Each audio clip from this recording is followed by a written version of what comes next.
បាទត្រង់ចំណុចនេះខៅស្ដាមចូលពេញផ្ទៃមុខបាទរបស់កីឡាករបង្គោលក្រហមជង្គង់ស្ដាមបាទជង្គង់ស្ដាមទៀតកាច់បាទធាក់មួយជើងចូលពេញផ្ទៃមុខបាទរបស់កីឡាករបាទបង្គោលគាត់ថយលឿនបាទនេះបាទចូលបាទចូលឃុំឆ្វេងស្ដាំចូលមានស្ដាំអូយមួយដៃស្ដាំនេះពេញបាទទៅផ្ដាច់ហើយយ៉ាងណាឆ្វេងស្ដាំ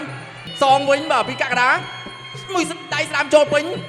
ឆ្វេងស្ដាំបាទពីមីទុណាធាក់បាទធាក់មួយជើងទៀតបាទដេញវាយចូលត្រង់ចំណុចអូយបាទมือដៃឆ្វេងណាតែអត់បញ្ហាជាមួយមីទុណាទេបាទអូយបាទដូចណាត់គ្នាវាយបាទអីបាទអូយគោលក្រហមគឺកីឡាករមិត្តមិថុនាបង្គោលភៀវកីឡាករសៅកក្កដាឥឡូវនេះបាទធុណាកំពុងតែសាប់កក្កដាដូចតពាំងអញ្ចឹងបាទកៃមួយត្រកនេះអីយ៉ាកៃមួយទៀតអីយ៉ាងម៉េចទៅហើយមិថុនា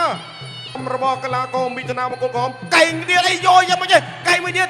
អូមួយពីរអំបញ្ញមិញរបស់សៅកក្កដាធាក់បាត់ជើងរៈមួយបាទជាយាមធាក់ស្ដាំអីយោដួលទៅហើយបង្គោលស